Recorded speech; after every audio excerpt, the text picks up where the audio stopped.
Shabbat Shalom. Thanks for joining us. I'm Lauren Cruz, and welcome to Living Waters, Falling Deeper in Love with God's Word. Hi, I'm Stephanie Pavlantos, and thank you for joining us. Shabbat Shalom. Shabbat Shalom. Thanks for joining us. Stephanie and I are a little quieter and tired this evening, so we're just going to have some conversation, and we talked a little bit about before the show started. We are almost done with our book, Prophecies in the Book of Esther. And we basically cover all of 8 and just the first few verses of 9 tonight. So that's all we're covering. So there wasn't a lot. We're trying what are we going to talk about? Because there's not that much. But so we're probably just going to read a little bit more. So if you don't have the book, that's fine. Grab a Bible and turn to the book of Esther. We're going to be in chapter 8. And we'll probably end a little early and let you know a little bit about what we're going to follow up with. I think we're starting in about 2 weeks. We have one more week of this book left. And then, so in 2 weeks. After. So that'll be the first Friday in October. Yeah, which is very apropos. Yeah, because that's a feast on the calendar. Yeah. Those are the fall feasts. That's right. The book is all about the feast, and it will be landing right on it, right as we're starting. Yeah. So I'm wondering if we should even so this is the book we're going to be using. I did put it on Facebook for anybody who follows me and follows Lauren, but wonder if we should start with the fall feast in here. Because mix it up. Yeah, I mean, it makes sense. You want to mix it up? Yeah, so we might not start at the beginning of the book. We'll start with the fall feast because those are the feasts that we're getting into next month. Yeah, that's not a bad idea. The very first weekend will be the Feast of Trumpets. So I think we should start with the Feast of Trumpets in this book. Let's do it. Yeah. So the book is called, I guess we're going to do this now instead of later, but the Biblical Feast and the Return of Jesus, how the spring and fall feasts of Israel will be fulfilled in the kingdom of God. And it's by Travis M. Snow.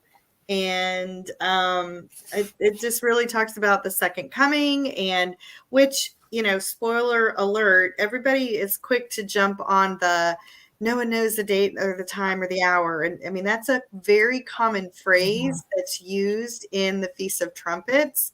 That's not something that's just reserved for a rapture or anything like that, but that is a common phrase because they would wait for the moon, and no one would know when they would see the moon, and the sliver of it would be there, and then they would blow the shofar to announce we've seen the moon, and our feasts, our holidays are beginning, and our feasts are beginning.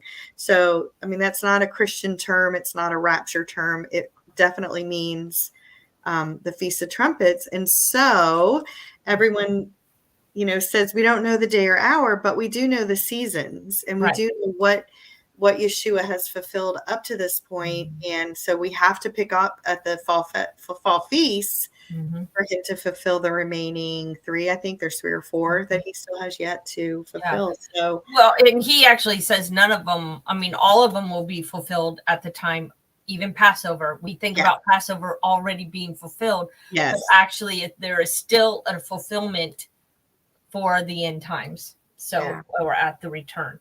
So I think it's interesting. And this book, every feast, he talks about the 7 feasts. And I think the one thing that we don't really understand as Christians in the mainstream church is that God's calendar that these feasts are on represents everything that's going to happen in the future. Everything happens around these feasts. Right. And when we don't know. I asked somebody the other day, I said, we hear, Jesus is going to be crowned king, but do you know when that's going to happen? And, they said, no. And I said, well, I do, because the Feast of Trumpets, which is coming up, that's the crowning of a king, the coronation of a king. So it helps to understand these feasts. So if you aren't going and following Torah and anything else, or following the feast, at least listen and you might learn something from what we have to share. But he talks about Passover in historical context, and then Passover and the return of Jesus. So each of those feasts are set up that way. First the historical, then the return of Jesus, and how they relate there. So. Great. Yeah. And I know Nettie just said she doesn't believe in rapture. And there are different views, obviously. Yeah. That's fine. Rapture is not in the Bible, but That's there right. are in Revelation 14, there are harvests. There's a harvest of man. That's even in the Gospels, right? You have the tares and the wheat, and they're harvest together and then separated. And so there's a lot of times that we talk about harvest. Mm-hmm. I believe people are harvests as well. So, and I believe there's more than one harvest, but I know we're getting off topic, but it's going to be a great conversation, I think. Yeah. Yeah. And, if anything, I think if for those that are even just curious about living a Torah observant lifestyle, I mean, some people aren't ready to do it all the way. Right. But at the very least, understand. Yeah, most people generally start by observing Sabbath. And then usually the next step is at least becoming interested in beginning to learn a little bit more about the feasts and why it would be important to at least acknowledge them, and at least, why did they ever get taken out of the Christian practice? Right, right. And then from But there, they are the Lord's feasts. They're not Right. Jewish feasts. Right. It's not that you're Jewish. It's a biblical thing, and then you begin to tackle other aspects of Torah, food laws, and zeets and Sabbath. other things like that. Yeah. So so just if you're curious, join us. We have a new book. Yeah. 2 weeks. All right. We'll 2 weeks. So I guess we should finish this one first. Yeah, we have finished one, but we think we're going to have some extra time, so we're going to spend some time discussing, like she said, even scripture. We'll talk. All right. So Esther chapter 8. She has made a request of the king. She's entertained them with meals. Haman has been killed, and last week we talked about the importance of the 17th of Nisan, and I thought I just thought it was a great conversation. And things, I don't believe in a lot of coincidences in the Bible. I think things are very specific and noted for a reason. Yeah, for a reason. So, but that very night, the king Xerxes gave the property of Haman, the enemy of Judah, to Queen Esther. And Mordecai presented himself to the king, for Esther had revealed how she's related to him. And the king slipped off his ring that he had taken back from Haman and gave it to Mordecai. And Esther put Mordecai in charge of Haman's property. Now, that's a little irony there. Mm-hmm. The one he hated so much. That's right. Oh, okay. So she just asked a question, but we'll get back to that. Yeah, we'll get back to it. So that's Esther 8, 1 and 2 that she just read. And this was interesting because he says on that day, that's what you read, right? Yeah. Yeah. And that's what 8 begins with, on that very day or on that day. Yeah. And it says it's an eschatological, sorry, I say that incorrectly, reference to the Messianic kingdom or the millennium. The king gives all that was Haman's to Esther, who turned it over to Mordecai, even as all that was Satan's and his false messiahs will be given to Yeshua. That's right. That's right. And I think it's interesting because when you go into Revelation and you read that, you see in the seals this document that has 7 seals on it, and I've heard different ways that it's a marriage contract, and I don't dispute that. But one of the things I always on my own thought it was a deed to the earth. And the reason is because when you go back to some of Paul's writings and other writings, we know that Satan basically was the prince of the air. He was the prince of this place, world, So I felt like the Lord, the Father was giving it to the Son, who is his heir, and now he is going to be heir over the rest of the earth for eternity now, because of our sin, we kind of opened the door for Satan to have it all. So. That's right. Yeah, so I think that was just kind of like the way I used to think. But that's been challenged in my life, but I still look at it as kind of in that situation, just what he's bringing up here. So, So the next thing he kind of brings up is how Esther approached the king for her next request, because she had some big asks of him, and I thought it was interesting because he really goes into it. Let's read it real quick. It's Esther 8:3-6, and it says, "And Esther spoke once more before the king and fell down at his feet, pleaded with tears to avert the evil design of Haman, the Agagite, and a plot that he had devised against the Jews. And then the king held out the golden scepter towards Esther. Esther arose, stood before the king, and said, 'If it pleases the king, and I have found favor in your sight, the thing that might seem right before you, and if I'm pleasing, then let there be a new decree to revoke the letters devised by Haman, which he wrote to destroy the Jews who were in all the king provinces.'" So don't forget, there was an edict that had been sent out, and it already been sent. He says this more than once. Once an edict has been made, it can't be just canceled. Like it has to be done. It must be done. And the edict was that the Jews were killed, destroyed, slain, annihilated. There was like 3: destroyed, slain, and annihilated. Yes. And so she is asking, can we please reverse this? Can you send riders out again to revoke this decree? And she says, "For how can I endure to see the evil that shall come to my people? Or how can I endure to see the destruction of my kin?" So she comes before, and he makes a point that she, falls at his feet with tears in her eyes, rises only when she's presented the scepter, says, "If it pleases you," not "this is what I want," but "if it pleases you," sought his favor, and asked that her petition be in his will, and prepared herself and looked pleasing. And I thought, as I'm reading that, how do we approach the king? We say our prayers, and it's usually just a list of, "This is what I need. Please take care of this. Go take care of that. Do it. I'm driving on the way to work," or I'm doing it as I'm washing dishes, or I'm just it's just a side thought. It's not something I've prepared myself to exactly. So. Yeah, this was really good because if you. And I'm just going to reread them only because now think about it when you're approaching the creator of the universe, the one who made you, fall at his feet and saw him with tears. Yeah.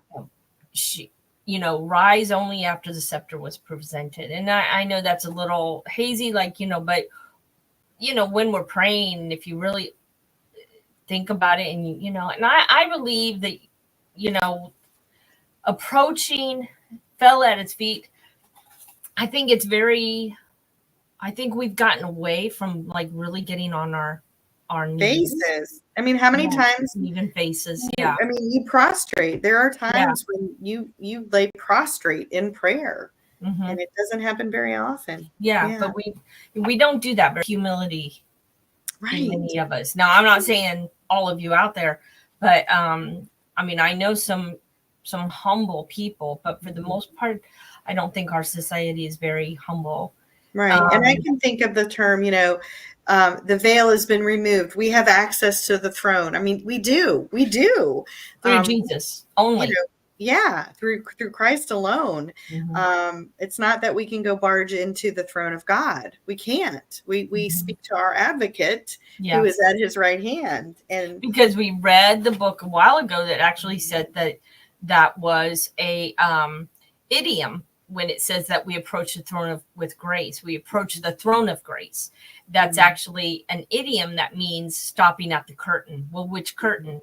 This opens up a whole conversation. I won't go into it, but basically the curtain that goes into the Holy of Holies, because I don't believe that was the one that was ripped, but you can go back and kind of find some of that in these videos. But we had a long conversation about that.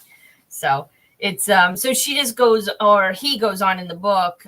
She asks if it pleases the king. How many times do we ask the Lord that way? Well, we're supposed to say thy will be done, right? And so, we're supposed to pray God's will, not ours necessarily. Yeah. Yeah. Do you seek his favor with reverence? Mm-hmm. Do you ask that your permission be in his will, like you said? And do you prepare yourself to look pleasing? And I mean, because this is actually something I've been thinking about. Do we attend church in clothing as if we're going to the beach or the park for the day? Or do we attend church in clothing that makes, that we are putting on our best for the Lord? Now, some of you will say, and I've heard this myself, it's not about the outside, it's about the inside. How many of you have perfect, beautiful hearts? The Bible tells us very clearly that the heart is deceitful. It tells us it is wicked. If you're relying on your heart to get you in good graces with the Lord, I would take my chances looking nice. Our hearts are not, they're not pure. They're not pure at all. And it's not trying, once upon a time, we wore dresses. Like I grew up in the South, and you wore dresses to church. Exactly. This is sad. We moved from Florida to Nebraska. Okay. And it snows in Nebraska. And I went to church one Sunday in a dress because I could not, you can take the girl out of Florida, right? You can take the girl out of the South. Well, I walk in heels, right? And heels. Well, I had to walk through the ice, a parking lot to get in. And I walk in the building and all these women are wearing pants. And I'm like, what a profound, freeing thing, because I could have worn not heels while I walked through the ice. Right. Yeah. So it's not that I'm not trying to dress up to find favor in God. Impress God. Right. I'm not trying to impress God. If all I have is a nice pair of pants and a top, yes, wear that. But it's twofold. One, how do you feel about yourself? Are you presenting your very best? And you can't tell me you don't feel better when you dress up a little, right? How do you dress to a wedding or to a funeral? Right. You don't wear shorts and cut off shorts and a t-shirt. Well, if you were invited, the president or the king or the queen or what, and you were invited into their presence, you're not going to wear flip-flops and shorts. You're not. Yeah. So whether you like them or not. And it's not about legalism. Right. It's about reverence. It is. And I think we are way too relaxed with God because we think he's so cool and relaxed with us. Right. But we don't really understand the judgment of God. That this is. Yes, I wear pants to church now. And I do wear, but again, I don't dress like I'm going to the park. Right. I never wear shorts to church. I've never worn. Yeah. Once upon a time, Nettie, you would say something like "wear your Sunday best." That was a common phrase because you knew you should dress up, and that doesn't happen anymore. So yeah. And he even says here, even today, it would be unseemly to make demands, turn one's back on, or approach a monarch. Just courteously, but yet we don't think anything of approaching our God. You just said that, and it reminded me of something. When we went to the Wailing Wall, when you don't turn your back and walk away from the wall. You back away from the wall. You come, you present just a prayer, just to even consider being close enough to God, right? And it would be incredibly offensive if you were to turn around and walk away from it. And put your back to the wall. You were supposed to back out. So even a wall of a temple that's not standing, that once housed God, the presence of right. So I think it's just good. I think this is a good, and I understand we're in different times, different culture, all of that. But if you approached, the Queen or King of England, there was a dress code. You didn't come in jeans, and you didn't come in certain clothing. So I think we should just be aware that God may not have a dress code, but we should at least be reverent. That's So, right. yeah. I agree. All right. So he accepts her plea. He accepts it. They talk about it a little bit, and so according to the law, once a decree had been sealed with the signet ring of the king, it was impossible to reverse. And he had some different Bible verses that showed that has been the case in various Bible stories. So, but he agrees, and he calls in the scribes. The king went then were the king's scribes called at that time in the 3rd month, that is the month of Sivan, on the 23rd day, and it was written according to all that Mordecai commanded to the Jews. So he actually said, Esther, you and Mordecai go write this. You write what needs to be written. And to the satraps and the governors and the princes of the provinces, which are from Hodu to Cush, 127 provinces to every province according to its writing, and to every people in their own language, and to the Jews according to their writing and according to their own language. So everything was rewritten. Yeah, it was all no questions. You can't tell me you didn't understand. Yeah. And he seals this with the ring. And he had a really good point on this page at the bottom of page 74. You want to read that one? I have that marked. Yeah. He goes, the king's seal could not be considered void. Once Haman had written the law in the name of the king that the Jews were to be alienated, the decree could not be revoked. And he actually compares it to the fact that an example of this is found in the book of Genesis, as Isaac cannot withdraw his blessing given to Jacob, even though he had meant to bestow the blessing upon Esau. So when they bestowed a blessing, it couldn't be revoked. It couldn't be like, oh, I meant you. Even we see that with Jacob and Joseph, you know, he put his hands, he crossed them and put them on his sons. And Joseph tried to uncross them and say, no, this is the oldest. And he goes, no, this is the way it's got to be. So I thought that was interesting. But also there's a verse, of course, and I want to say Isaiah, I may be incorrect and somebody can tell me, but God's word does not return to him void. Void. Yeah. So is that Isaiah, or is that in one of the writings like Proverbs or somewhere? I don't know. I forget where it is now. You can Google it. But it's the same. So it can't return void. It can't be voided in any way. Right. Okay. So here's something else. Isn't that a good point though? Yeah. His word do we understand that his word can't be voided? And even Galatians tells us that one covenant doesn't void another one. And we want to think that the renewed covenant that we read about in Jeremiah 31 voided the other covenants, but God's word can't be voided. Yeah. That just came to me. We just got a good argument. We got how about that for apologetics? That's great. I love it when stuff like that clicks. Yeah, pops in your head. He made a fun little note down here, and Stephanie and I both were talking about this before. He waited until the 23rd of Sivan, which is why did Mordecai and Esther wait until the 23rd of Sivan?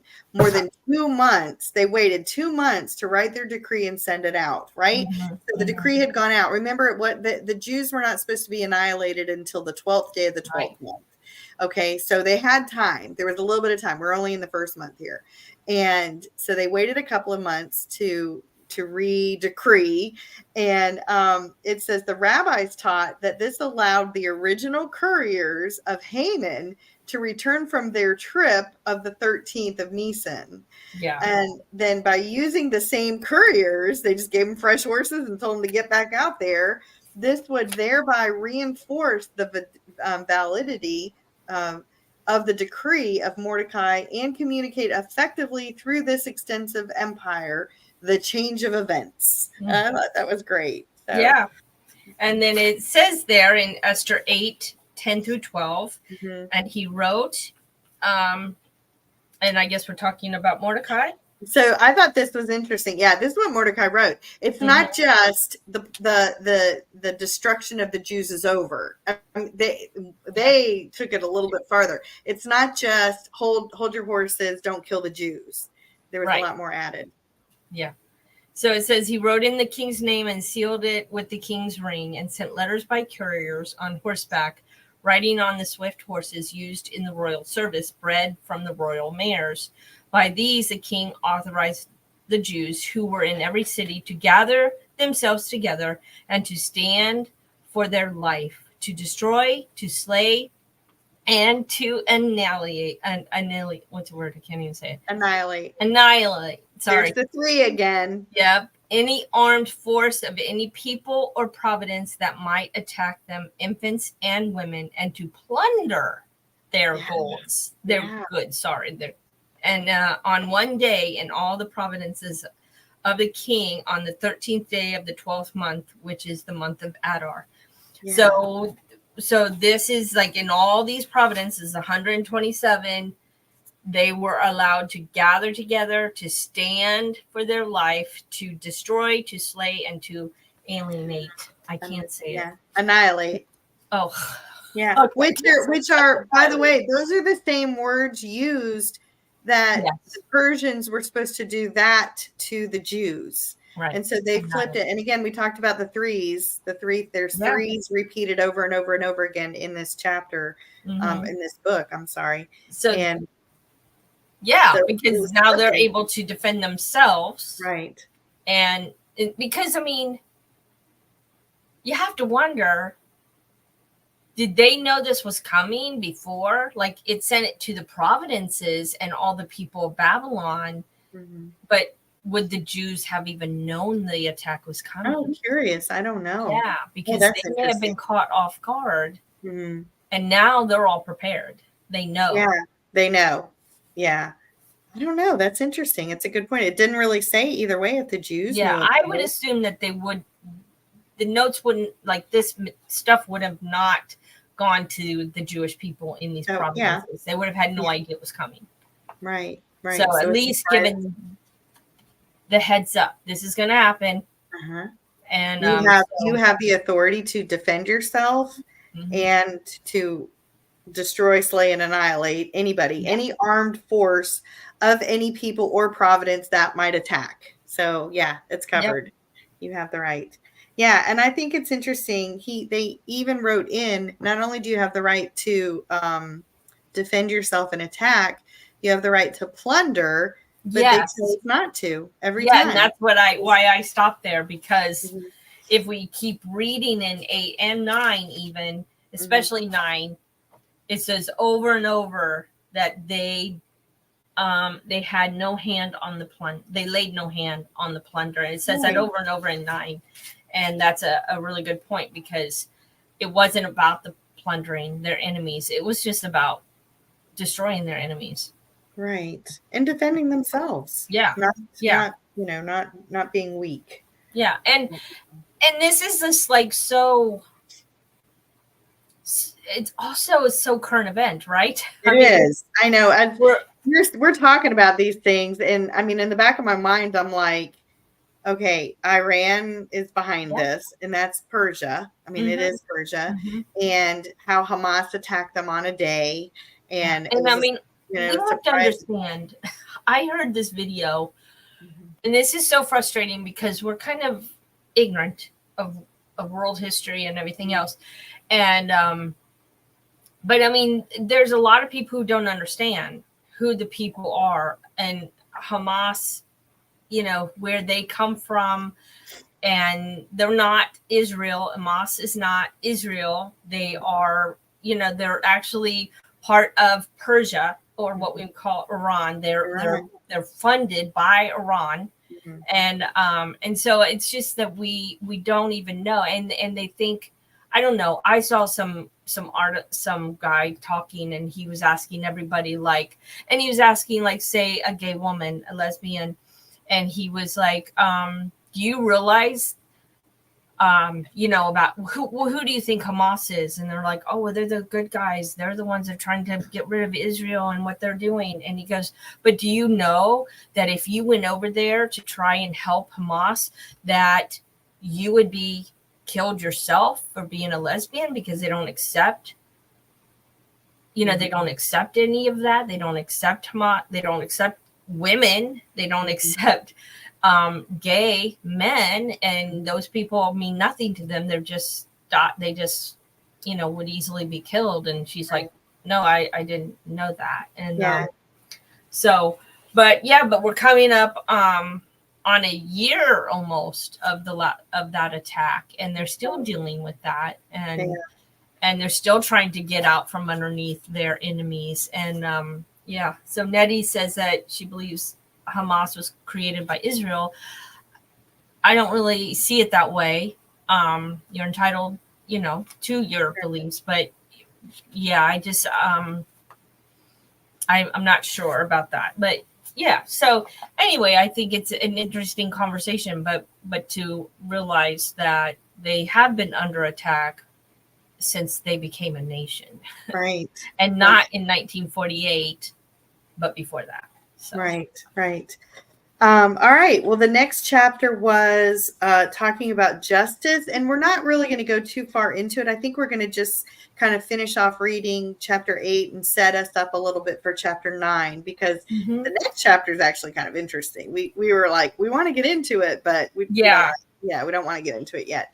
But he begins to really talk again about Gog and Magog, and we've had multiple conversations here about who Gog and Magog are, and the movements and the actions of it, and what it all encompasses. And he even makes a statement in here, whether this is, it says the first level is where the term Gog and Magog directly comes. It's any enemy of the Jewish people, and includes an organization. Any president, ruler, country, organization, or a movement such as radical Islam. And there are many people that do believe that Armageddon is not going to be necessarily Russia and China specifically.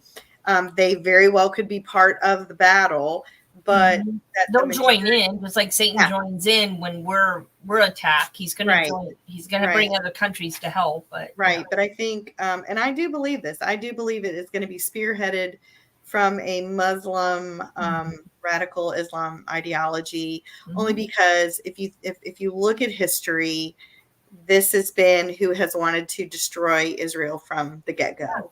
And we brought this up before, but in Revelation, when it mentions the 4 horsemen, the second horseman is red, and that is the color of Edom. And Edom is basically people who are anti-Semitic against the nation of Israel.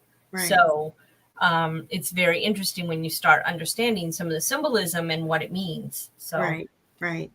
Okay. Well, what do we want to talk about for this one? I do like just that he talks about the paragraph in the middle of 78. I have, by the 1st century CE, the time of Yeshua, a set pattern of reading of the scriptures. So now he's talking about the Torah portions. Right. I thought that was good. Had been in use for some time. There was and continues to be reading from the Torah, known as the Parsha, going progressively through the Torah week by week, with the readings beginning the day following Sukkot, or the Feast of Tabernacles, which is and concluding during the same festival. So and the reason he brings that up is basically in these readings there are some during Sukkot, right? In the middle of the week of Sukkot, they read about Gog and Magog. And so it's mentioned during those readings, is the point he was making. Right. If I read that correctly. So it says during these, and it's interesting because he does go on and talk about the Sabbath and everything. But with each weekly and festival Torah reading, there is an accompanying reading from the prophets called the Haftorah. And then he mentions that. So it's during some of these, the account of Ezekiel is in those Haftorah. So right. Okay. But he does say, right, that the passage of the dry bones and on tabernacles in that day when God shall come. So that's from like the Talmud, that on the Sabbath, which falls in the intermediate days of the festival, whether Passover or tabernacles, the passage we read from the Torah is C. And for the Haftorah on Passover, the passage of the dry bones. So these passages are during Passover and on tabernacles. And is it Shavuot that they read Esther? Yeah. Yes. Ruth. They read Esther and Purim. Oh, they read Esther and Purim. I'm thinking Ruth. So Never mind. Ruth Never mind. Totally got that confused. Yeah. No, Purim is when they do Esther. Yeah. I'm sorry. Totally got that mixed up. I knew there was one that they had a special reading, because a lot of the feasts. So if you don't know what Stephanie's talking about, there are readings for the year, for the Jewish calendar year. And it's very similar to the liturgy that the various church denominations do. They have very specific readings for each season. I wonder where it came from, right? I wonder where it came from. And so they read the Torah, the first 5 books of the Bible, over and over and over and over throughout the year. It's not that we're trying to read the whole Bible in a year, that they read these little passages, these little parshas. And there are writings and prophets included. And there's always, if you're a Messianic believer, there's always something that relates to it from the New Testament. So that's what she's describing with these different parshas and readings. So, all right. Well, the next chapter, he starts going into a little bit of an explanation about the various months and the calendar, and he's kind of building on that a little bit. And it says there's commonly 2 calendars referred to in Scripture. The first beginning, it follows the anniversary of creation, and the other one follows more Passover. So we see that. The other thing too is Jews didn't really refer to names of month. I know we've been referring to Adar and Nisan and various names of the months, but it was month 1, month 2, month 3, the 3rd month, the 4th month. They were all numbered. And that's how they were referred to. That's why you see so many on the first day of the 3rd month. You see a lot they of that. Didn't have names. Right. And when neither did the days of the week. So right. We have the 7th day and the 1st day. None of them were named, because who do you name them after? Well, they got named after Roman gods. Right. And Persian gods. Yeah. And Persian gods. Well, and I was just going to say, they did begin to name the months when they returned from Babylon, and they used Persian names. Most of them have Persian names. So I thought that was interesting too. And you just see how easily things are, I don't want to call it corrupted, but infiltrated and accepted. It's just easily accepted. Yeah. Yeah. And speaking of gods, because even all of our planets are named after gods, but we've, I did a podcast with Shauna. I know. We talked about those names and those even the shapes. We might see twins. Gemini, I think, is twins, but it's not. They're not twins in God's book. They're actually a husband and wife, or bride and groom. So very interesting there. But but anyway, I lost my track. But but when there are so many gods, and we don't realize how many gods that those people served. And I read that Babylon alone had 4 gods of fire. Oh, interesting. And so their punishment, and even their main god was a lion. And why? And so when you see the punishment, you see that. You see the lion with the wings all the time in Persian art. Yeah. And when you see now the punishments in Daniel, the fiery furnace, it was allowing their gods to carry out the punishment. Interesting. And then that is why. Oh, that's why they were thrown into the lion's den. Exactly, because Yeah. you're sinning against their God, so he's going to let their God take care of Daniel. But that's why it's a battle between evil. Well, it's a battle between the Creator, the King of all kings, and Creator these false gods. Yeah. So, and God, our God, Yah, wins every time, and we see that everywhere, and you don't realize it because you don't know it, but you even see it with the snakes. God turned himself into a snake, right? The snake that Moses had, because what was their god? One of their gods was a snake. Yeah, and then he eats the snake. Yeah, he eats the snake. So we see that throughout, and even the fish, the great fish, who did when Jonah went, to Nineveh. Nineveh worshipped the fish. They worshipped kind of like a merman. And so God uses a fish. Why did he do that?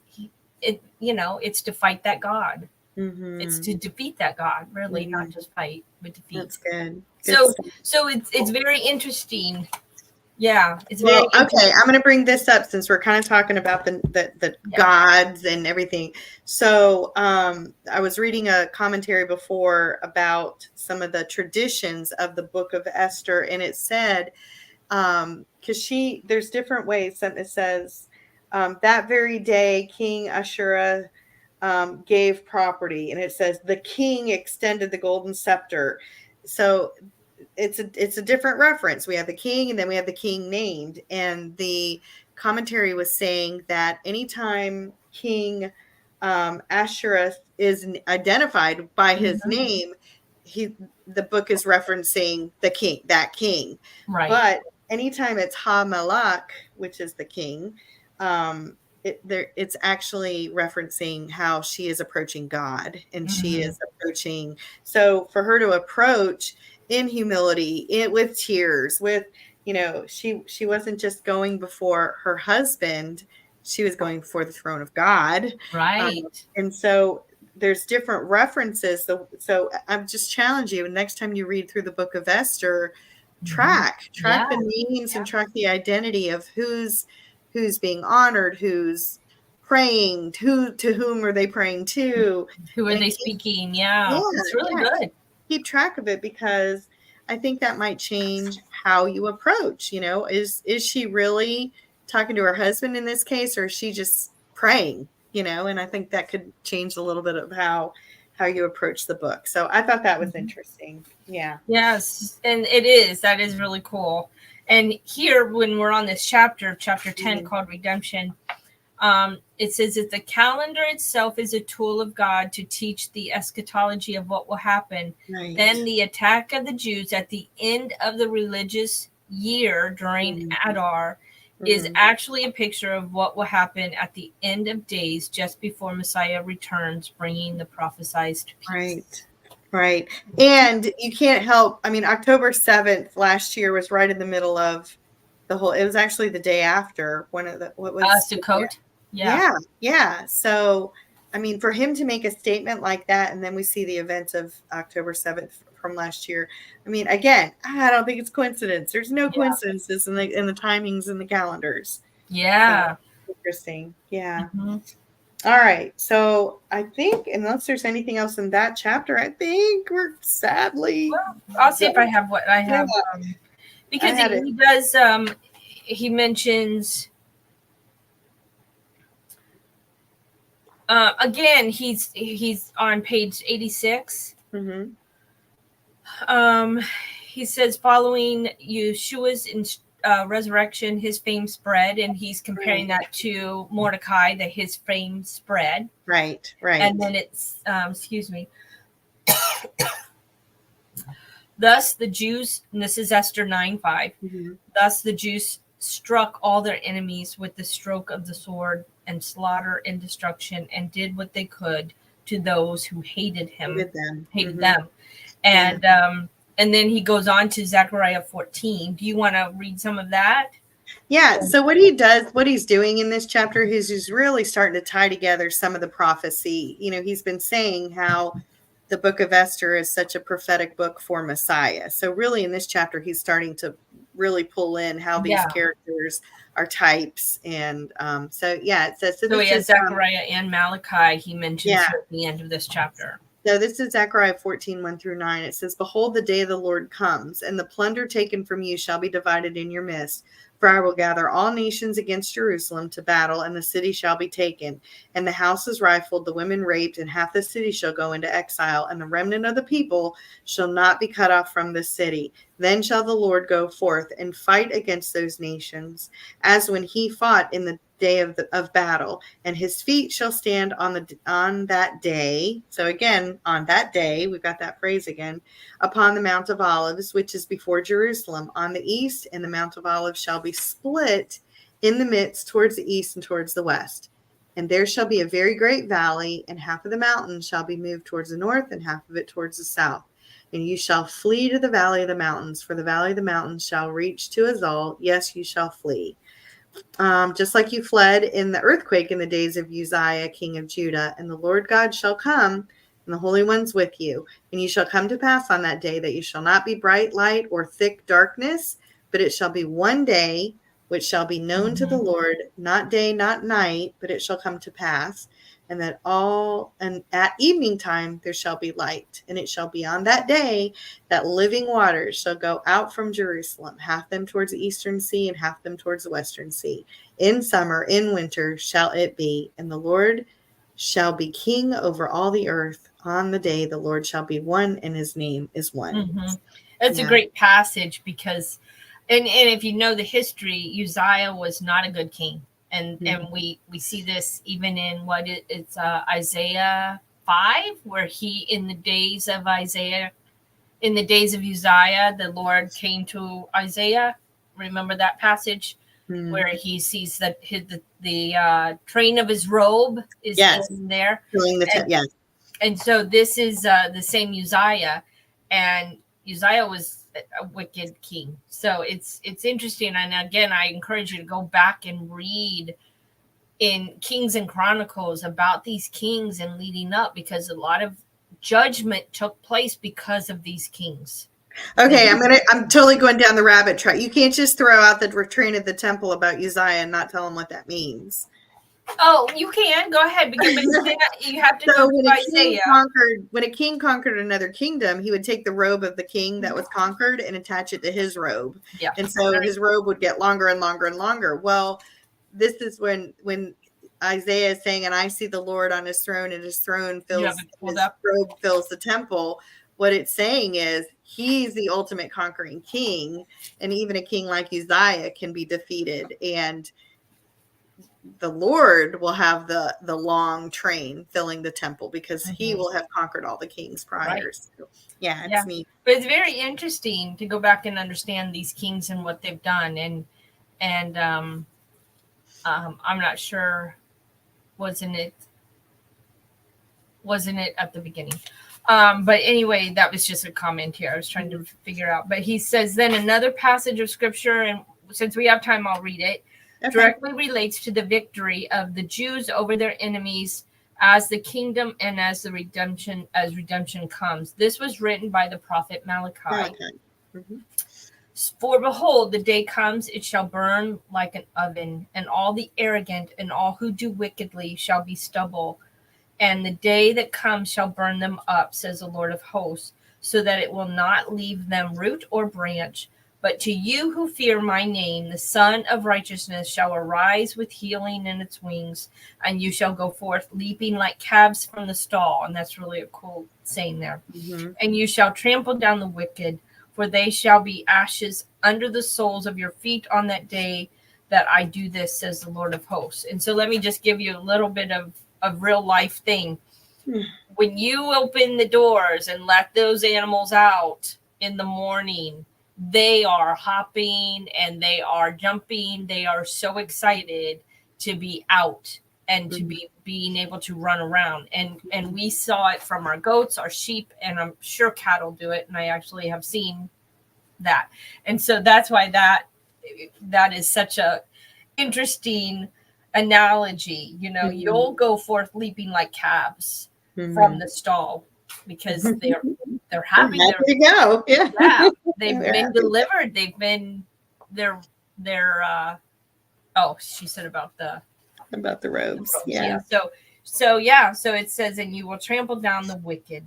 And I think it's interesting because, this whole book of Esther, if you haven't seen it, paralleled with Yeshua, paralleled with the coming, his return and the Messianic kingdom. It's been very good at bringing those parallels, bringing, to light those parallels. So, yeah. Okay, well, we've officially hit the end of that. We've got 2 more chapters. And actually, the next chapter is chapter 11. It talks about Haman's 10 sons. And it's a pretty thick chapter. There's some really cool information in there. We've already kind of a lot of Hebrew. A little sneak peek. And again, we're doing word studies, and there's some cool stuff in there. But then the last chapter is all about Purim. And so... and that's not as long. It's a shorter chapter. So we should be able to finish it next week. But we've talked about Purim before, but we won't have to give it long. But but we'll definitely talk about the 10 sons, and that is a bit. Yeah, he goes all over the place. He's in Daniel. He's in Revelation.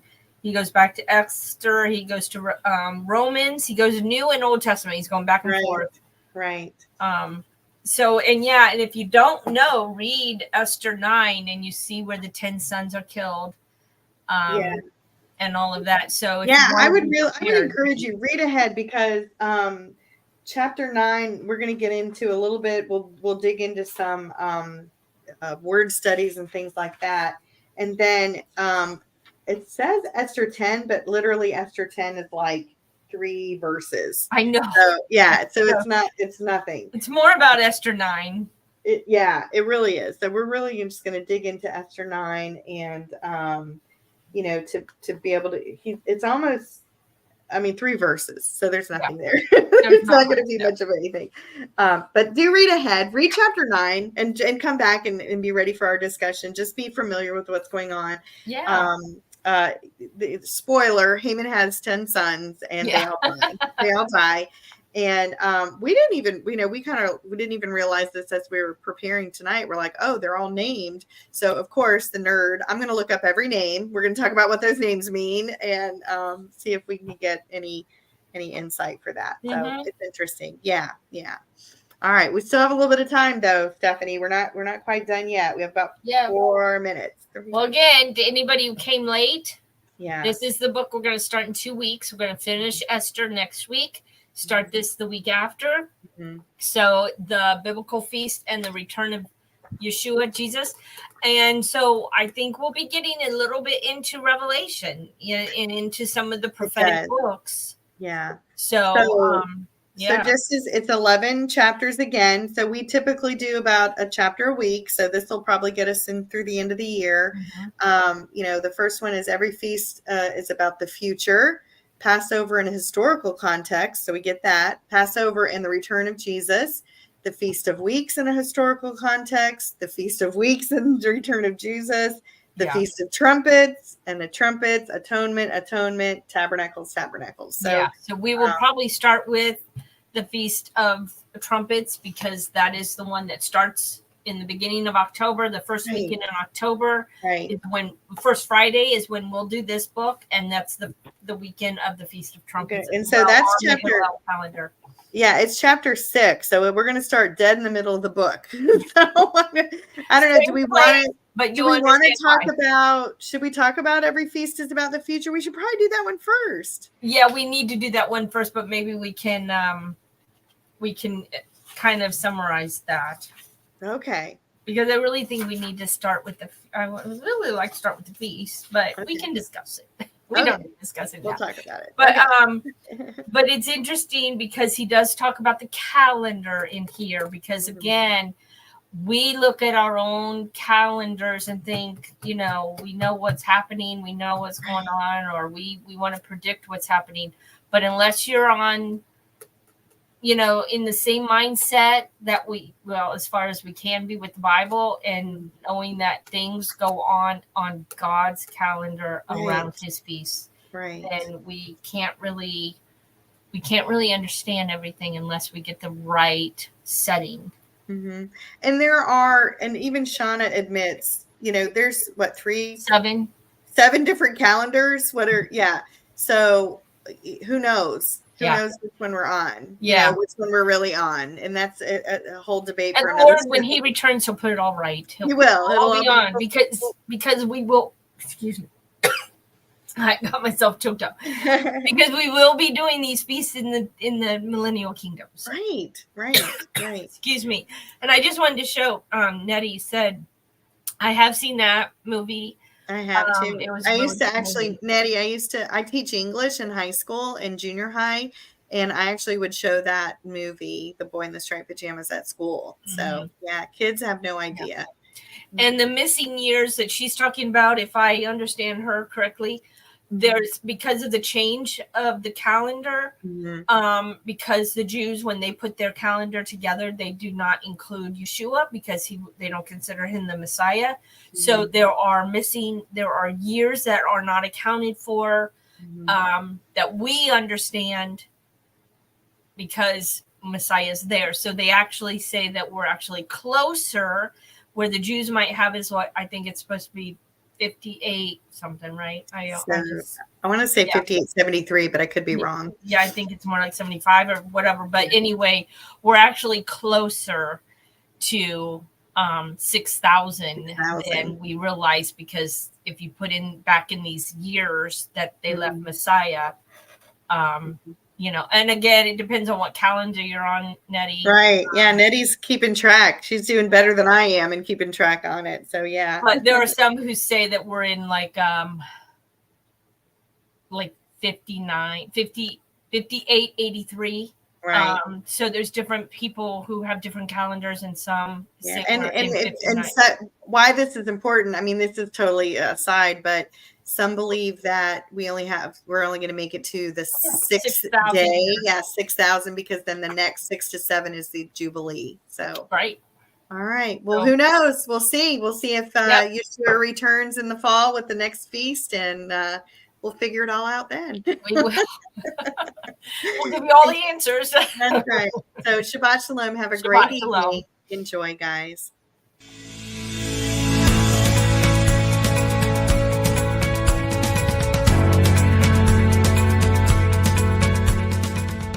If you missed today's show and want to watch it again, or want to tell someone where they can watch this episode, go to lambnetwork.tv, where you will find this show and all of the other live Lamb show archives on the on-demand section of the website.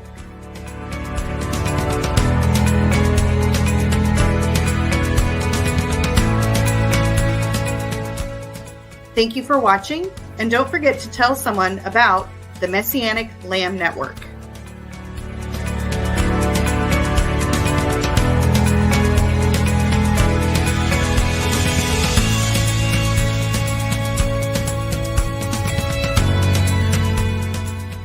We are richly blessed to bring you what we believe is the fullest, most diverse, yet up-to-date progressive teachings, discussions, and prayer programming you can find anywhere on this planet. Be sure to take the tour of the lambnetwork.tv website. I'm Stephanie Pavlantos, thanking you for joining us on the Messianic Lamb Video Network.